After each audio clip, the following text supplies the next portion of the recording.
Bonjour, nous sommes en 2015 dans le site de l'Institut Docteur Angélique dans une série de vidéos consacrées à des dissertations en philosophie à l'usage des classes de terminale et plus.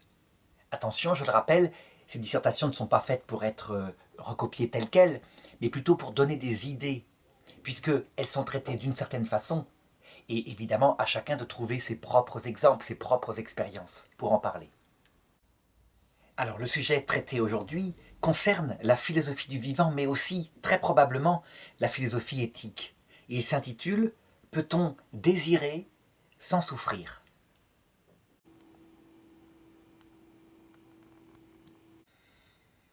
Un tel sujet rappelle immédiatement, je dirais, toute la problématique qui a fondé la pensée de l'Inde antique et de l'hindouisme. Mais pour ceux qui n'ont pas une telle culture, je dirais que c'est quelque chose qui touche notre expérience. On est souvent confronté, par exemple, à des jeunes qui entrent à l'adolescence dans leur premier amour. Un amour qui est très souvent fort passionnel. C'est tellement nouveau. Et donc ça emplit tout leur cœur de manière, je dirais, virginale, limpide. Il n'y a pas de retour sur eux. Évidemment, comme c'est lié évidemment au désir qui porte très souvent sur ce plaisir nouveau d'éprouver des sentiments, plus que sur la réalité de la personne qui souvent est imaginée à la lumière de ce grand plaisir sensible, eh bien, il y a des déconvenues.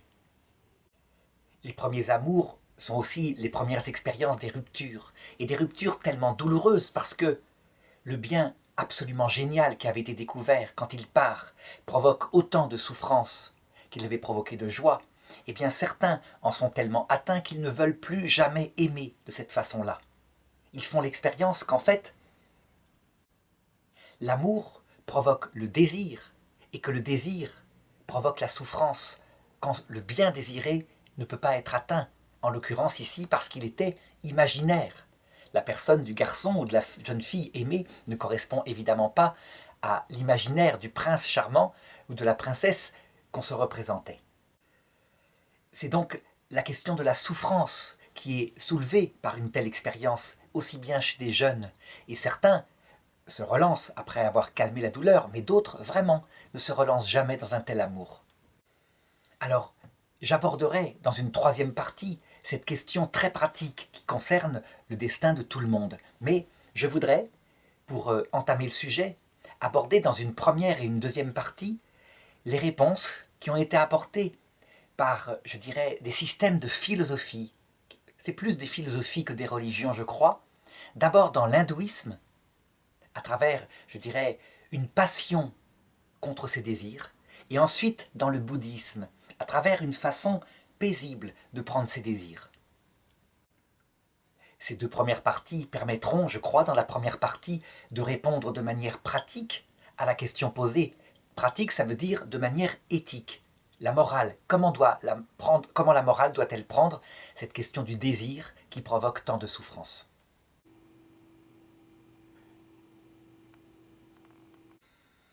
Alors, je le disais, cette constatation que le désir provoque la souffrance, elle est aussi ancienne que l'homme.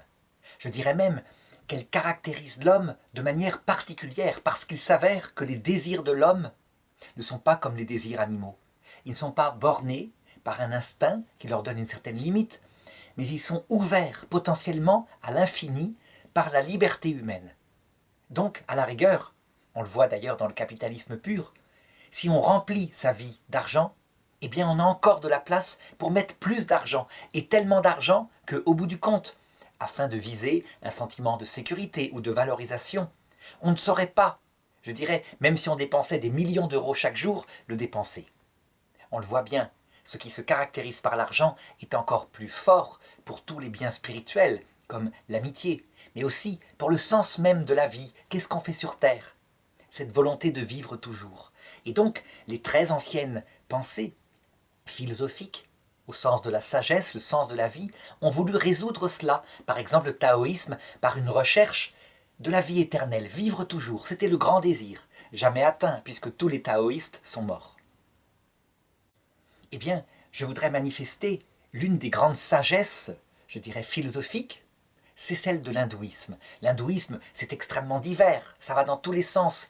Il y a même des milliers de dieux. Et pourtant, fondamentalement, ce n'est pas une religion. C'est plutôt une explication philosophique du monde, où le monde lui-même est considéré comme étant Dieu. Mais à la rigueur, ça, c'est hors de ce sujet. L'une des grandes vérités que découvre l'hindouisme, c'est que, effectivement, c'est le désir qui provoque les souffrances. C'est parce que l'homme désire qu'il souffre, parce qu'il n'obtient pas son bien. Évidemment, tout cela est pensé dans une perspective d'ordre métaphysique, à savoir que l'homme croit être une personne. Mais il n'est pas une personne. La seule réalité, c'est le monde, qui est Dieu, qui est nommé Atman, ce Dieu éternel, qui se pense lui-même. Et de ce Dieu qui se pense lui-même sortent des avatars, qui croient être quelqu'un, et qui sont en fait des façons dont ce Dieu se connaît au cours de cycles, je dirais, qui durent très longtemps. Évidemment, le but de toute cette sagesse consiste à sortir de ces désirs, parce que, au point de vue religieux, si on n'a plus ces désirs qui sont falsifiés, qui viennent de l'imagination de croire qu'on est une personne, alors on pourra se fondre dans le grand tout, disparaître, on aura atteint l'illumination et on sera délivré de ce besoin de se réincarner sans cesse pour réaliser ses désirs. Donc ce sont les désirs qui produisent la réincarnation et donc la souffrance. Ça va jusque-là, dans cette vision du monde. Alors évidemment, il faut donc une solution à cela. Et ce qui va caractériser, je dirais, la pratique hindouiste classique, même s'il y en a plusieurs, c'est très souvent une volonté extrême, en tout cas chez les plus spirituels, de casser le désir, de le détruire, afin qu'il disparaisse. Et donc, l'une des pratiques les plus célèbres, les plus connues dans l'hindouisme, c'est le jeûne intense. Le jeûne poussé quelquefois sur plusieurs semaines, voire un mois, voire jusqu'à la mort, de manière à ce que, casser cette espèce d'énergie qui désire, finisse par disparaître d'elle-même. Elle est tuée. Alors évidemment, cette réponse excessive, pour le moins, il ne faut pas s'étonner que peu d'hommes suivent ce chemin d'ascèse, et que la plupart des hindouistes, eh bien, plutôt que de faire ça, se réfugient dans des dévotions à des milliers de dieux, à des mythes qu'ils inventent, enfin plutôt qu'ils se racontent, pour, je dirais, expliquer leur présence sur Terre et la fatalité de leur réincarnation dans des castes où peu à peu, finalement, ils finiront par évoluer.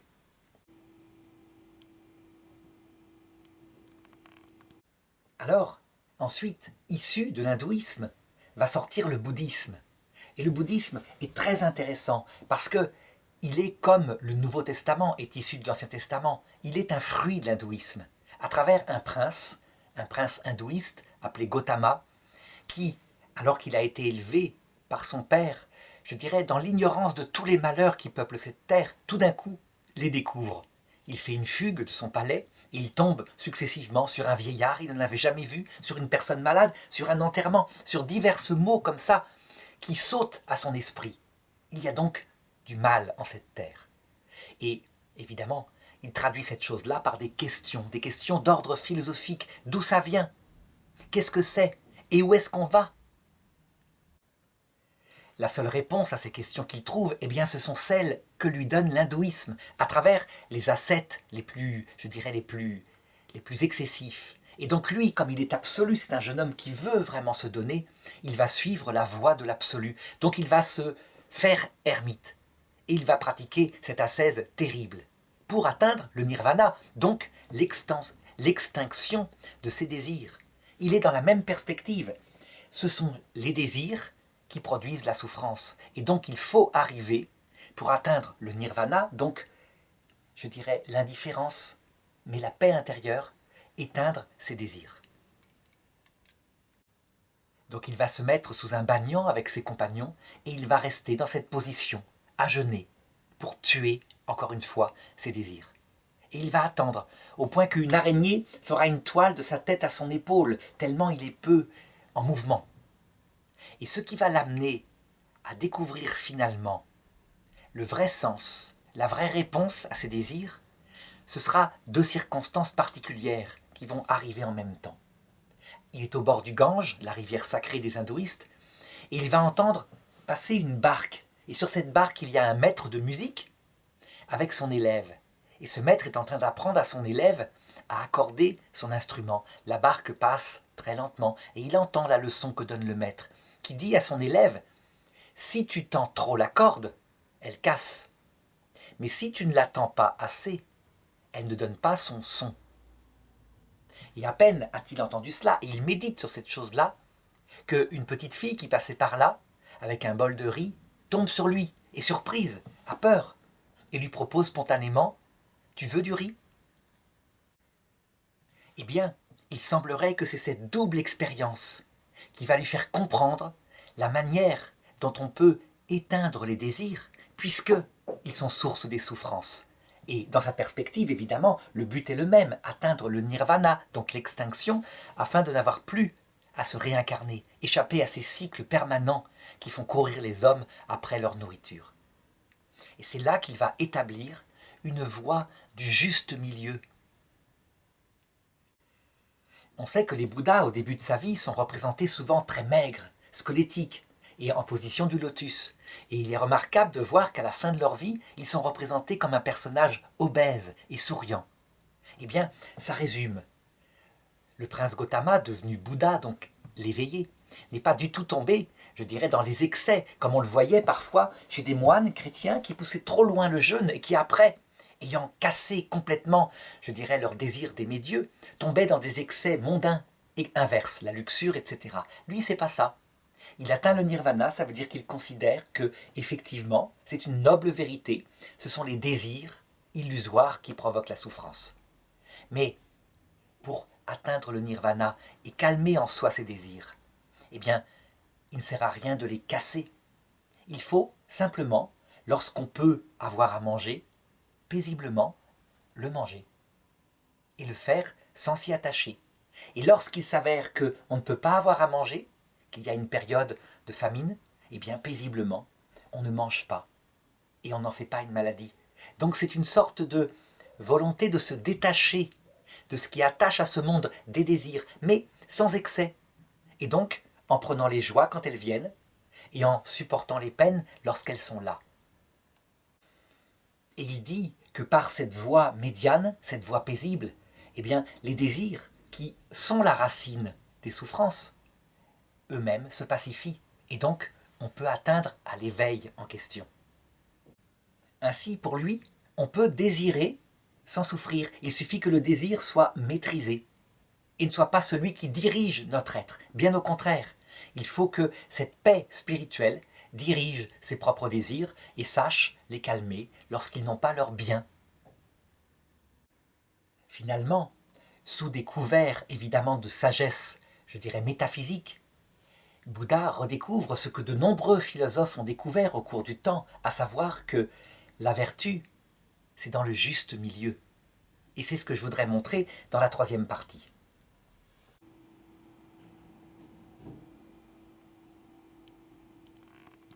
Alors, dans cette troisième partie, je voudrais maintenant, en m'éclairant de ce qui a été vu précédemment, rechercher la vérité. Et donc, dans une démarche de philosophie réaliste, en observant la réalité qui nous entoure, répondre à la question posée.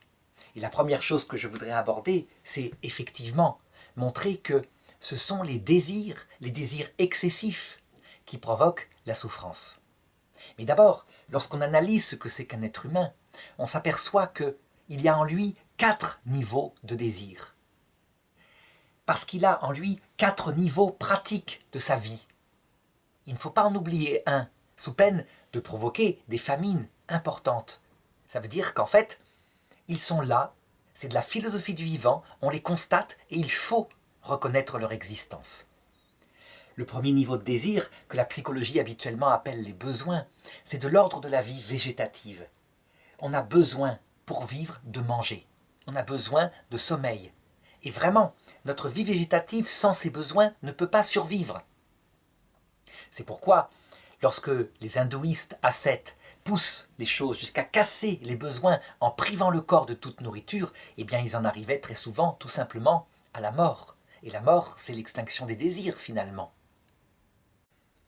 ce premier niveau, il est fondamental, il est présent dans notre être de manière inconsciente. Et Sigmund Freud a montré, je crois de manière vraie en ce qui concerne ceci, là où il fait les erreurs, c'est en prétendant expliquer tout l'homme par ce qu'il avait découvert, que le besoin sexuel est présent. Mais attention, sa racine, ce n'est pas le plaisir qui, lui, s'établit à un autre niveau qu'on verra tout à l'heure. C'est plutôt ce besoin de donner la vie, de se prolonger dans quelqu'un qui nous suit. Et c'est vraiment quelque chose qui est, je dirais, lié à la vie végétative. Deuxième niveau des désirs, les désirs psychologiques. Ça veut dire tout ce qui est conscient cette fois et qui est commun avec la vie animale. Pour être équilibré, un petit homme, avec cette psychologie sensible, ses passions à l'intérieur, a besoin, étant petit, d'une certaine forme d'éducation, une certaine quantité d'amour, une certaine quantité de repères, d'autorité. Et alors il se structure dans 3 sentiments très puissants en lui. Un sentiment de sa valeur, c'est nécessaire, il doit avoir une certaine estime de lui. S'il a été tout le temps méprisé, qu'on lui a dit tu es nul, tu es moche, etc., ce sentiment ne se mettra pas en place. Et c'est une frustration terrible qui provoquera plus tard des désirs intenses de gloire, ne serait-ce que pour montrer à ses parents qu'on est quelqu'un. Par rapport au futur, c'est un désir de sécurité qui peut être comblé par de l'argent. L'argent sécurise. Mais en fait, l'argent ne sécurise qu'un temps. En fait, ce désir de sécurité n'est pas seulement celui d'un animal. Il est accompagné d'un 3e niveau que je verrai tout à l'heure, un niveau spirituel qui rend ces désirs de sécurité immenses, infinis. Alors qu'un animal se contentera d'avoir à manger et d'avoir, si c'est un animal supérieur, sa vie sociale pour être bien dans sa peau et en sécurité. Et 3e sentiment, c'est le désir d'autonomie, être maintenant soi-même dans son présent. Et ça vient souvent par un certain degré de plaisir, de bien-être en soi, tandis que si on est dans la tristesse perpétuelle, eh bien on recherchera un bien qui peut faire disparaître cette tristesse. Donc ce 2e niveau de désir, on doit en être conscient.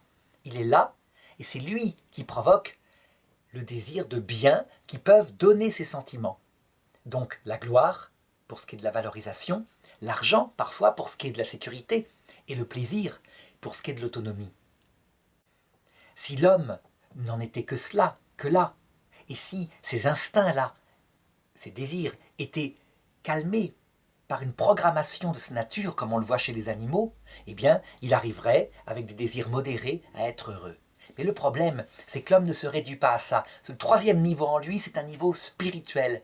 Ça veut dire que ces 2 degrés que je viens d'indiquer sont livrés en partie à sa liberté, à son jugement, cette intelligence qui peut peser le pour et le contre, et qui peut distinguer le bien du mal, ce qui est excessif de ce qui est modéré, qui peut aussi choisir la finalité qui pourra combler ces choses-là.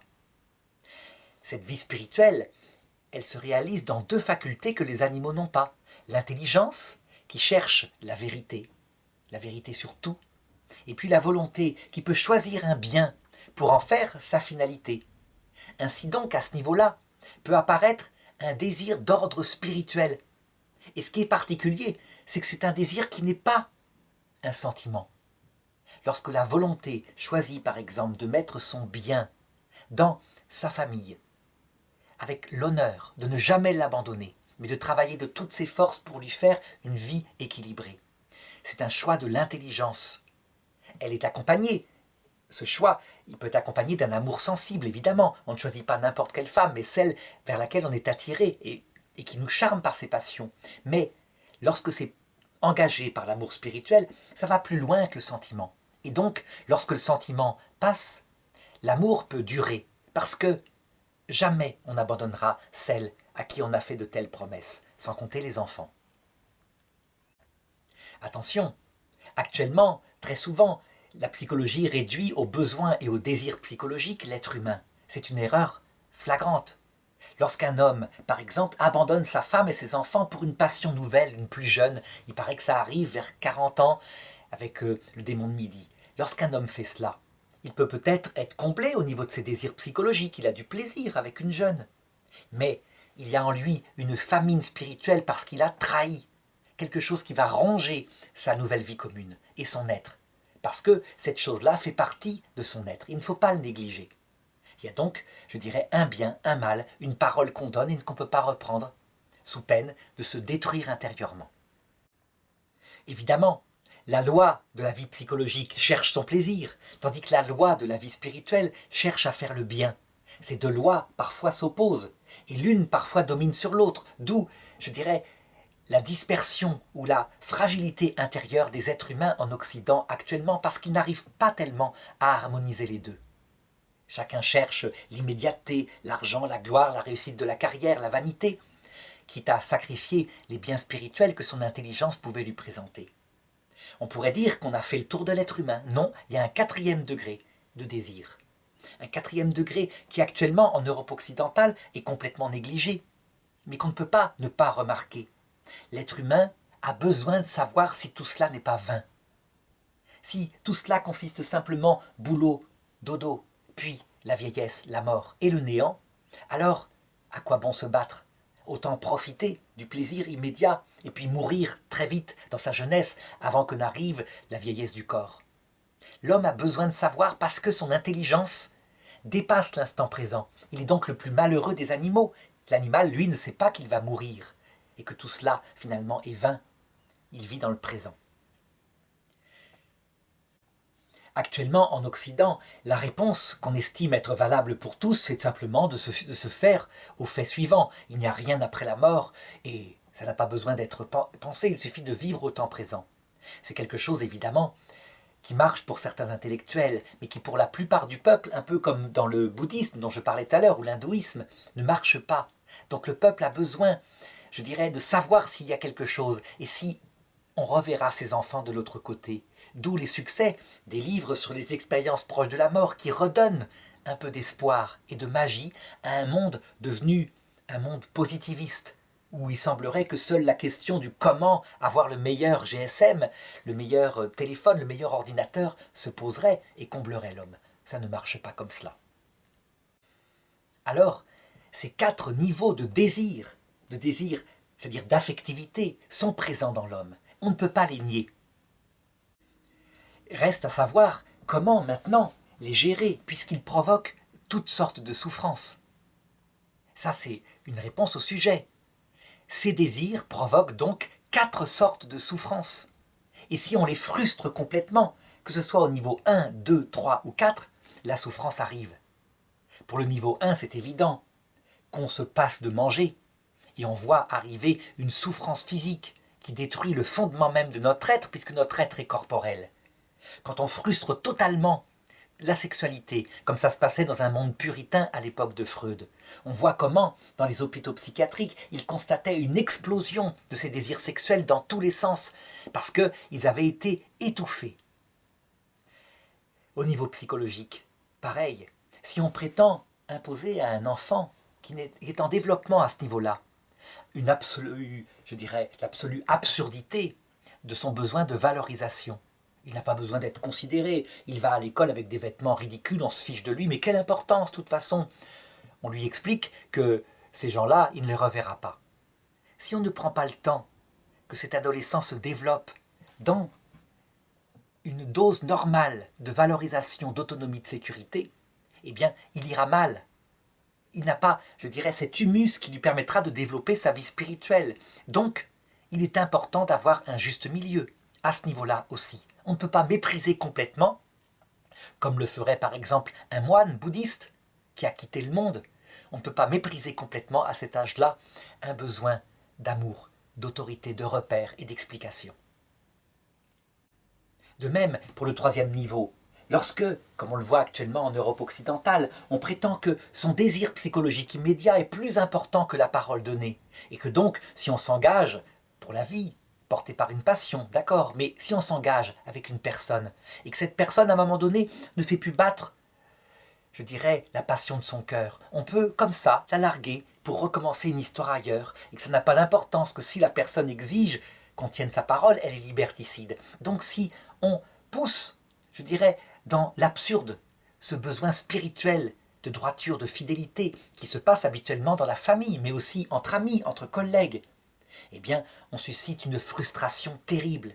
Les gens se replient sur leur individualité, vivent seuls, dans un malheur profond. Ils ne croient plus en l'humanité. C'est une souffrance véritablement tellement grande que parfois on voit les Occidentaux aller en Afrique pour y retrouver au moins cela. Il y a des familles unies dans le malheur où ils sont. Malheur parfois dû à la maladie, mais il y a des familles qui sont là, des familles élargies. Alors en ce qui concerne le quatrième désir, le désir d'avoir un sens à sa vie, l'absurdité de l'Europe occidentale qui prétend que la réponse n'a pas d'importance, qu'elle est à la rigueur du domaine privé, se manifeste par le fait que de plus en plus les psychologues ont des clients et que cette quatrième cause d'angoisse, étant donné qu'ils sont des psychologues occidentaux, ils sont incapables de la trouver. Ça veut dire que, en fait, ils ne l'ont pas repérée. Et ils sont eux-mêmes atteints souvent du même mal, la vie insensée. Et donc une augmentation des suicides, en particulier des personnes âgées, parce qu'on ne vit que pour le temps présent. L'homme est plus qu'un animal. La question est donc manifeste. Ce sont les désirs qui provoquent la souffrance. Et je dirais les désirs frustrés. Reste à savoir maintenant, et c'est une partie éthique, comment faire pour éviter cette souffrance, comment faire pour, je dirais, pouvoir vivre avec ces désirs en soi. Eh bien, on est, dans le monde occidental, je pense, confronté à la même problématique que j'avais citée au début, l'hindouisme, le bouddhisme. Première façon de faire, frustrer complètement ces désirs en disant on les écrase et puis ils finiront par disparaître. C'était la pensée d'Auguste Comte.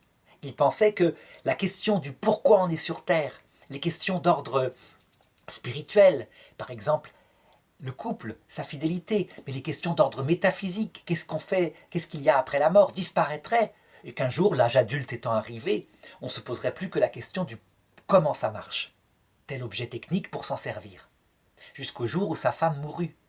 Et on peut dire qu'Auguste Comte toucha dans sa chair l'absurdité de son rêve positiviste. L'homme ne peut pas faire autrement quand il aime une personne que de penser qu'elle est sacrée, qu'il faut qu'elle vive et que, éventuellement, d'espérer de la retrouver de l'autre côté. Donc, écraser les désirs, c'est absurde. Par contre, la solution bouddhiste, finalement, n'est-elle pas la meilleure? C'est celle que donnait Aristote.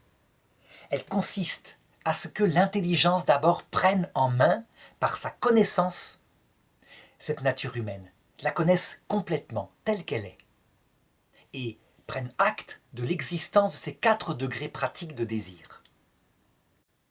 Deuxièmement, que l'intelligence accepte que, en fait, sur Terre, il est impossible qu'il soit comblé complètement dans ce qu'on pourrait appeler la béatitude.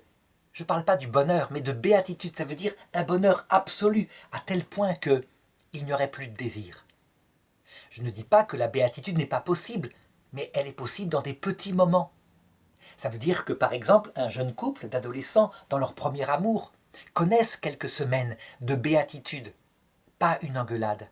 La joie de se revoir, les battements de cœur, ce cœur totalement pris, la vision, je dirais, romantique avec des étoiles dans les yeux de ce qu'est l'autre, le pardon de tous ses défauts qui deviennent même des qualités qui charment.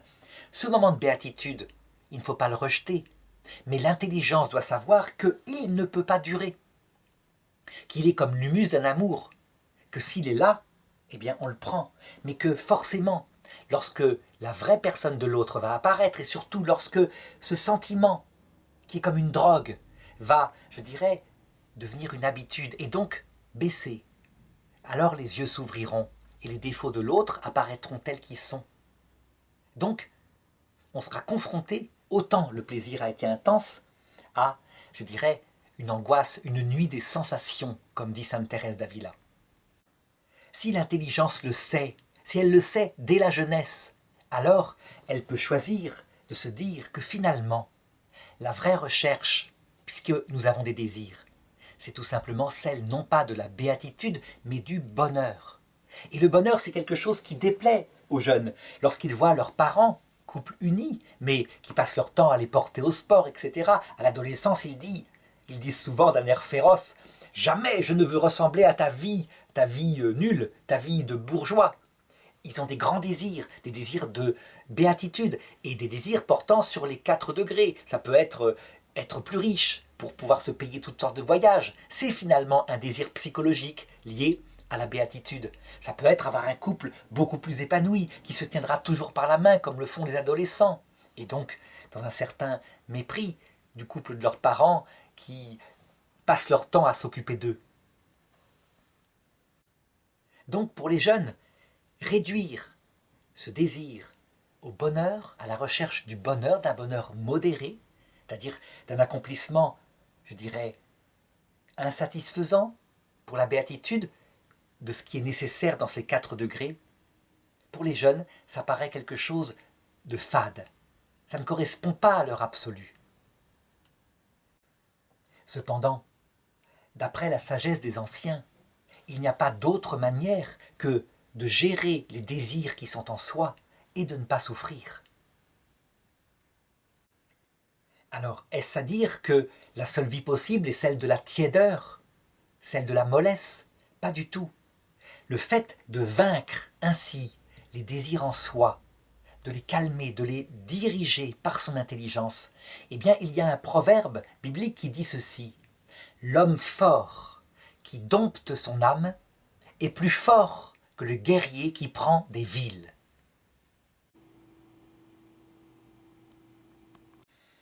En effet, ce n'est pas une vie tiède qui est ici le juste milieu tel que le voit Aristote.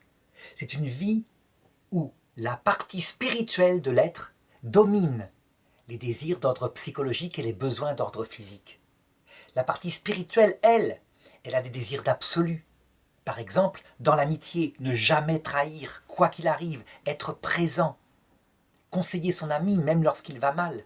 Et c'est quelque chose qui implique quelque chose de grandiose, puisqu'on s'oublie soi-même pour l'autre. Ça peut être sa femme, ça peut être ses enfants. De même, Aristote disait, l'homme a besoin de sagesse. Ça veut dire le 4e degré pratique doit être comblé par une certaine réponse. Le fait de chercher la vérité. C'est une aventure qui peut prendre tout l'être, qui peut être sans cesse. On peut y mettre toute sa passion. Mais ce bien-là, la vérité non seulement en science, mais aussi en sagesse sur le sens de la vie, ce bien-là n'est pas un tyran qui, comme les désirs psychologiques ou les besoins physiques, peut dominer notre être et nous faire souffrir. Pour bien comprendre ce que je veux dire de manière simple, reprenons l'exemple des jeunes gens qui tombent amoureux. Ce qui fait souffrir dans un premier amour, dont je parlais dans l'introduction, c'est la passion, c'est-à-dire ce qui se situe là, cette passion charmée par l'autre, et cette joie intense d'être avec lui, surtout quand c'est la première fois. Mais lorsque cette passion ayant disparu, je dirais, on a réussi avec son intelligence à ne pas abandonner l'autre, et que des moments sentimentaux reviennent, peut-être moins intenses et prenants qu'au début, mais des moments sentimentaux dont on a besoin paisiblement, comme le dirait Bouddha. Quand ils viennent, tant mieux, et s'ils ne sont pas là, eh bien, on a la fidélité. Lorsque ça se passe comme ça, c'est une vie de bonheur, parce que c'est maîtrisé. Le couple est stabilisé dans quelque chose de stable, parce que c'est motivé par notre intelligence et non plus par la venue ou le départ de ce sentiment qui n'est pas contrôlable. De même, si on se donne l'exigence d'une certaine sagesse, qu'on a par exemple étudié les religions ou les expériences philosophiques des gens qui approchent la mort, et que on espère, avec une certaine certitude, que cette vie prépare une autre, qu'on retrouvera ce qu'on aime, comme semblent l'indiquer les gens qui approchent la mort, eh bien, paisiblement, il y a dans la vie une sagesse qui donne, je dirais, le sens que tout n'est pas vain. Et donc, un calme paisible et même une curiosité d'aborder l'autre rive. Je me rappelle que mon frère, qui est un agrégé en biologie, en étudiant les fameuses NDE, expériences proches de la mort, me disait « ça serait fantastique si je pouvais, au passage de la mort, rester quelque temps sur Terre, tellement j'ai de choses à chercher en science. » Donc il en était arrivé, par cette simple démarche philosophique, étant convaincu qu'il y a quelque chose dans ces expériences, eh bien, à une paix en ce qui concerne le sens de la vie, et même à une curiosité amusée de cette expérience qui viendra d'ici 40, 50 ans, à savoir sa propre mort. C'est cette sagesse-là, modérée, dont parlait Aristote. Et en philosophie, je crois qu'elle est importante.